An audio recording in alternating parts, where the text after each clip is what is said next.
Welcome back, arcade fans. Tony here with this week's video. Now, before we get started, I've got a couple of things that I want to mention.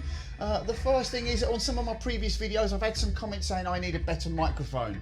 Now I've got a brand new microphone, so please let me know in the comments whether you think the sound is now much improved on my previous videos, and hopefully the answer is going to be yes. The second thing I want to mention is I've now set up a Facebook page.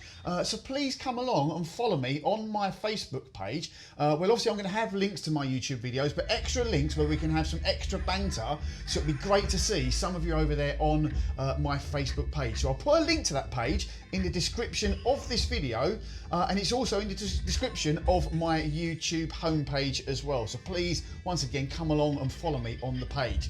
But for this week's game, we're going to be playing Golden Axe. This was requested by my brother and the Man 90. Now, this is a game that I did play in the arcades. I played it a little bit, actually, not a great deal, but I did play it a little bit. It's a game I've kind of got mixed feelings on. So let's get into it and give it a crack and play Golden Axe.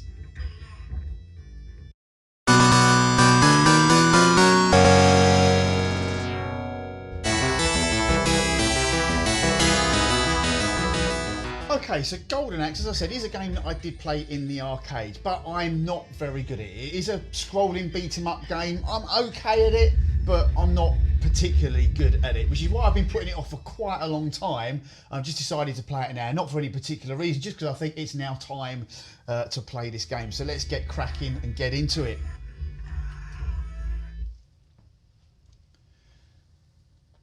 Now I'm going to go into the dip settings on this game because I've actually made this a little bit easier, but I'm going to ask questions of you out there to see if you know the answers.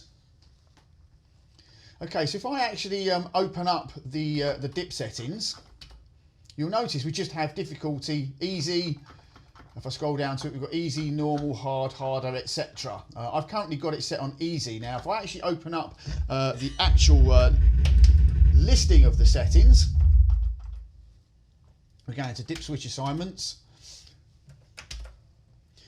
So we can see here we've got the same thing. So the game difficulty says easier rather than easy. The number of players is 3 and the player meter is 3. So the number of players is the amount of lives you get, and the player meter is how many bars of lives you actually get. Now if I actually start changing this, I gather that normal would be the standard difficulty. Now, normal, you still get the 3 bars, but you only get 2 lives. Now, I'm wondering whether the actual just changing of difficulty is just the number of bars and the number of lives, whether the game itself is actually any more difficult. Because if we go up to the hardest, we get 1 life, and we get 2 bars of energy. And as we start to come down, we get hard. So we get an extra life on hard.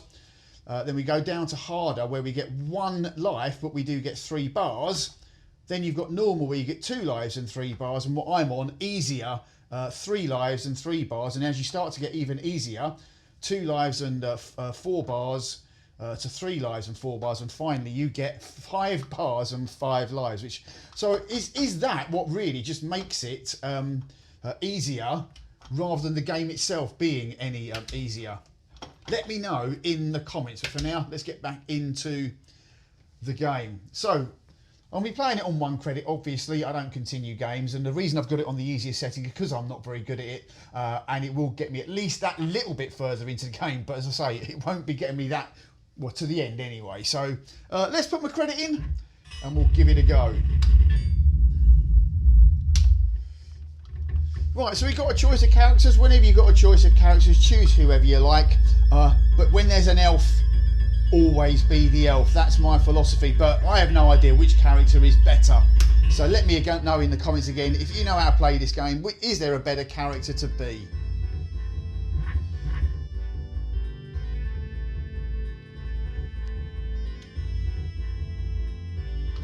Right, so starting off nice and easy. We can kill the first couple of enemies without any worries.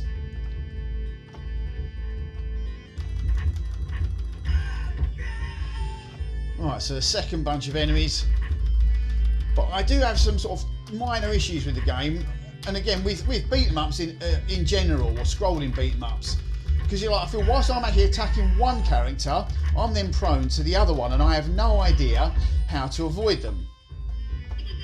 Now, what I love about this, I mean, I do love the graphics on this game. I really love them. And the music as well, I think is really, really good. The music really sort of sets the scene. Right, here it is. It's the monster from Altered Beast that we saw in my last video. Right, now I can actually take over and use that monster to take out the enemies. Oh. Again, I'm not particularly good at this. Oh, and I've been hit again. Now you notice I've still got the 3 lives at the bottom, but now I've just lost a bar. Right, let's take over him. Now if you get too close to your enemy, or you get in the same line as your enemy, they will actually run at you. Now from here we start to get little sort of dwarf characters that drop off bonus items such as your magic. Now obviously magic for each character is different. Oh, I've just been hit again. Like I say, I'm terrible at the game. Is it better to be on one of these beasts, or is it actually better to just try and fend off your characters alone? Right, so we're coming up to the end of level boss.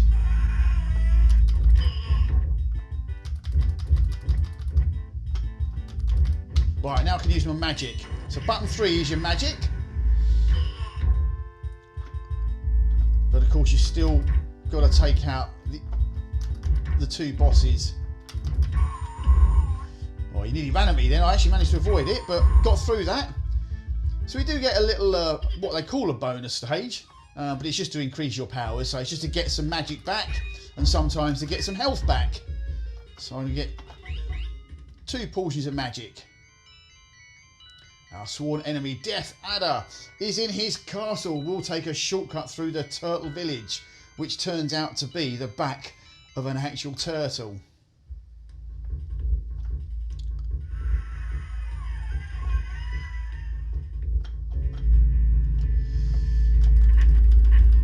Right, so this is where I kind of start to lose it. So we'll take this guy out. Now I find that to stop them from running at you, I can sort of hide behind this little shelf here, and then just pop out and take him out, and that way you can't run at me.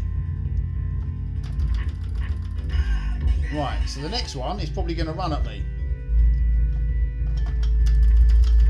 Now if you do actually jolt the joystick, you can actually run, but I always find it quite difficult to do. Now he's run at me. So I actually find it easy to jump and sort of smash him, but then sometimes they jump and smash me.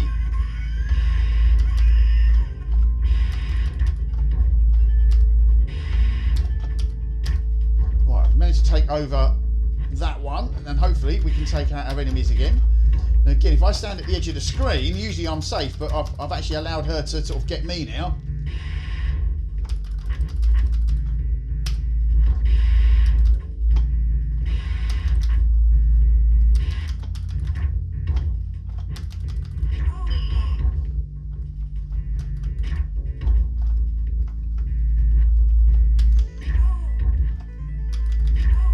Right, we've taken them out. So once you're on these creatures, obviously it's definitely easier to take out your enemy. You've got more power. Look at that, I'm just missing him every time. That's it, I'm full. Now I find for the rest of this this particular stage, you don't really need the magic. I don't really know where the best place to use the magic is. Not being an expert at the game or anything like that. Ah, I knew she was going to hit me there. So whilst I'm attacking one, I get attacked by the other.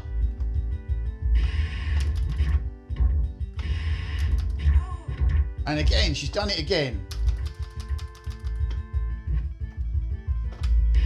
Ah, that's my life lost. So my first life is gone. And again, whilst I was attacking one, the other is attacking me.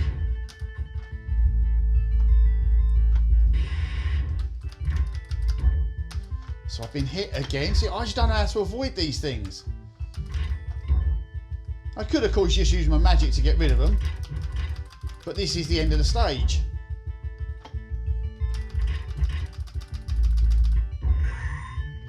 Right, so no bosses on this stage as such.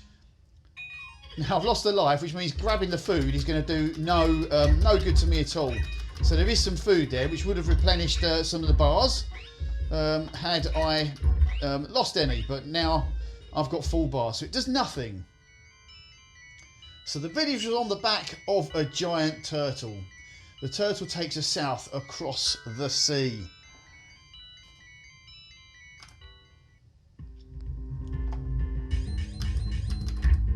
Right. Now this is in my mind the best beast to be on, because he's got the most powerful shot, as it were.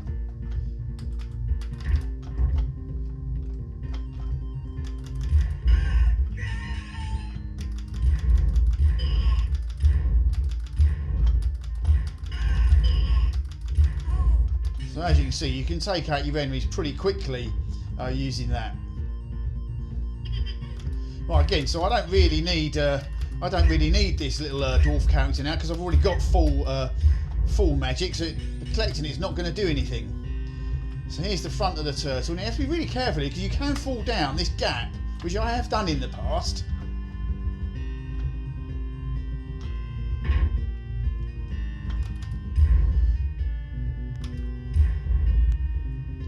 Again, this should be easy to take out, because I just use the sort of the fire to take him out.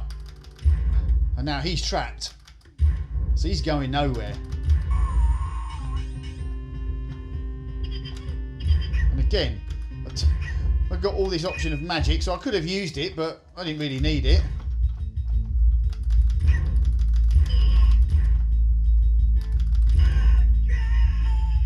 So we are coming up to the boss. And there he is.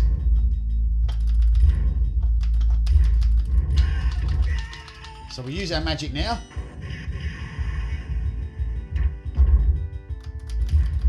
And then hopefully we can just take him straight out.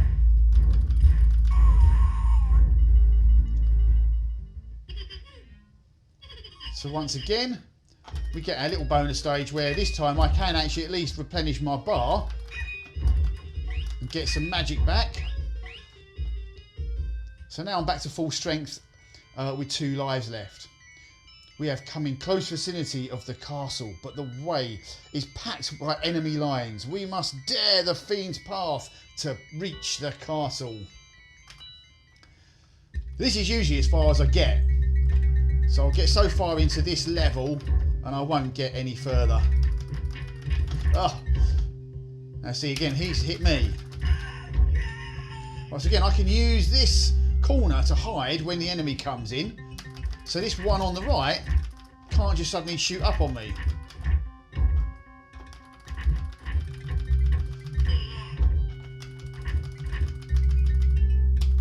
Right, so we've taken those out quite easily.